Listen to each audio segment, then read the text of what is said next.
Hello everyone, welcome to the module on the cardiovascular system. In this module, we will talk about one of the most important aspects of auscultation of heart and an integration between cardiovascular pathology and cardiovascular physiology, that is heart murmurs and its different types. Okay, so starting with the first heart murmur, that is aortic stenosis. Aortic stenosis basically produces a crescendo decrescendo type of systolic ejection murmur. So this is the key point or the type of murmur that it produces. Now let me explain you all what is crescendo decrescendo. Whenever the intensity of murmur increases, that is crescendo, and whenever it decreases, it is the decrescendo. So in aortic stenosis, there is crescendo decrescendo murmur and there is a soft S2. Is this clear? Now, there might be a presence of ejection click in the between. Am I clear? Now, in aortic stenosis, the aortic valve is hard and hence there is increase in the left atrial pressure than aortic pressure during systole. Okay, so there is an increase in the left atrial pressure than the aortic pressure during systole, and it is heard loudest at the base of the heart. Now this aortic stenosis radiates to the carotids. Okay, so this radiates to the carotids, remember that. Now a classic finding of aortic stenosis is pulsus parvis attardus. Okay, that means the pulses are weak, that means of a delayed peak and a less amplitude. Is this clear? So that is the classic finding of aortic stenosis. Now, aortic stenosis can lead to the triad of symptoms which is called syncope, angina and dyspnea, okay, abbreviated as SAD, and it presents on exertion, that means on heavy exercise. Is this clear? Now, the most common cause of aortic stenosis is the age-related calcification of the aortic valve in older patients.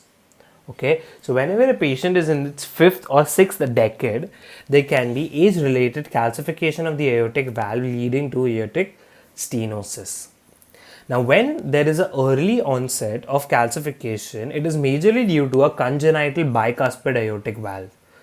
Okay, so are we clear with aortic stenosis? Now let us talk about the second systolic murmur, that is mitral regurgitation and tricuspid regurgitation. Now mitral and tricuspid regurgitation is produced as a holosystolic murmur which is continuous, okay, and it is a blowing murmur. Okay, now mitral regurgitation is heard at the apex of the heart and it radiates towards the axilla, whereas the tricuspid regurgitation is loudest at the tricuspid area. So that is the major difference between mitral and tricuspid regurgitation.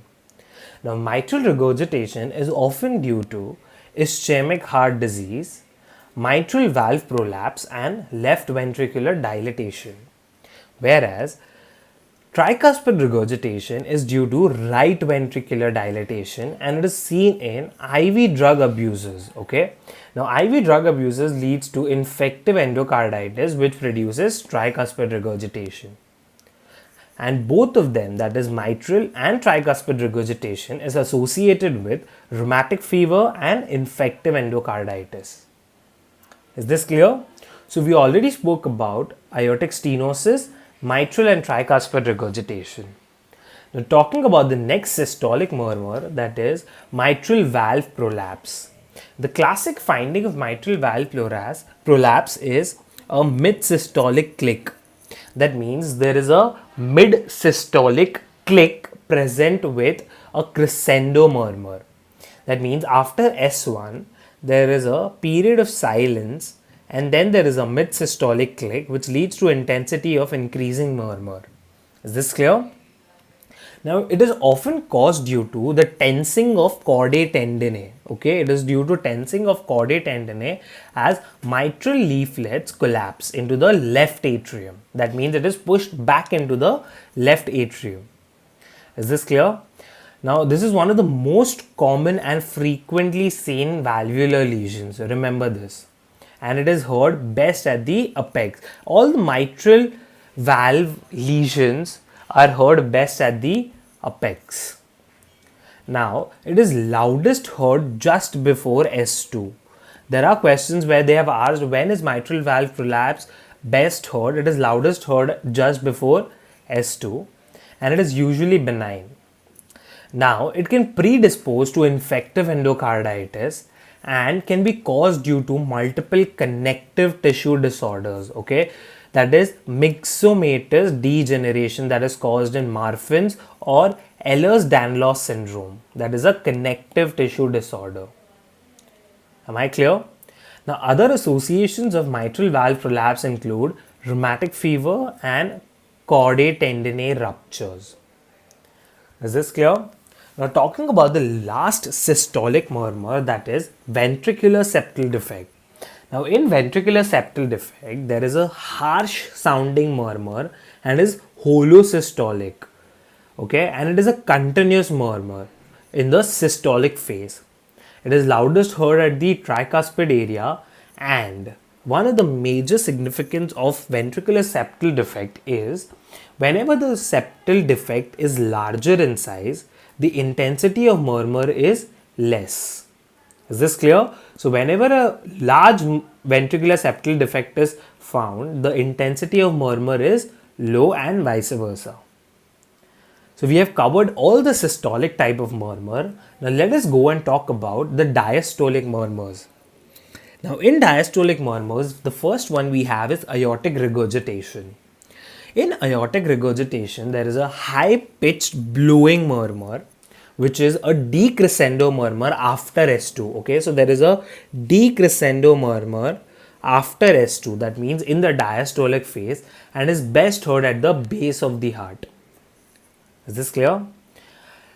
Now, talking about the aortic regurgitation, it is presented as a long diastolic murmur with a hyperdynamic pulse and a head bobbing when it is severe or chronic. So, please remember it is presented with head bobbing.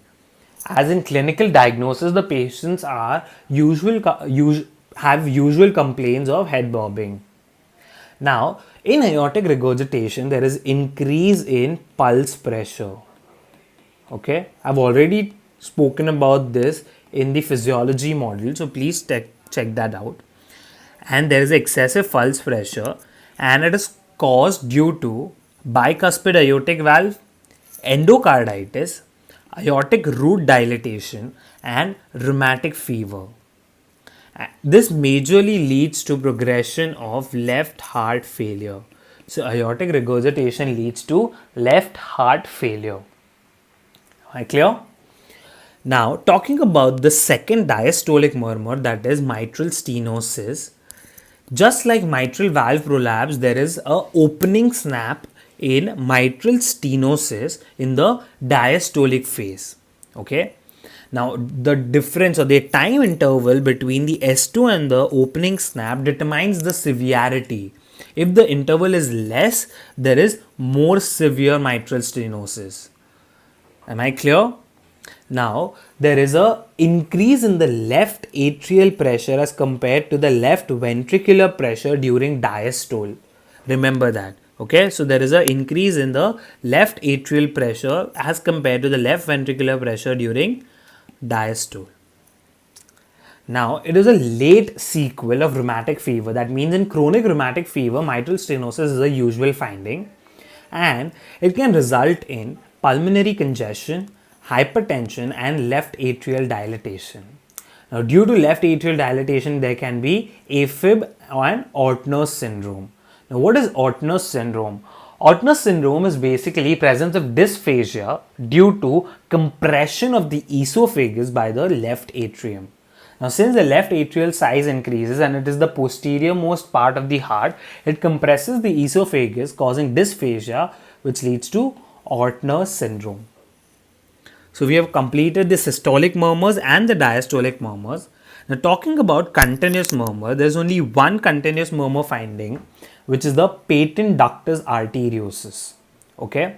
Now, in patent ductus arteriosus, there is a continuous machine-like murmur in both systolic as well as diastolic phases, and it is best heard at the infraclavicular area. Please remember this, it is best heard at the infraclavicular area. Now, the loudest point of the continuous murmur is S2. Okay. Now, patent ductus arteriosus I have covered already in the congenital anomalies module, but it is majorly caused due to congenital rubella or prematurity. But the major finding is continuous machine-like murmur, best heard at the left infraclavicular area. Is this clear? So this is all about the different kinds of murmurs heard and its various presentations. Thank you for watching this video. If you enjoyed the video, please click on the like button and do subscribe to this channel.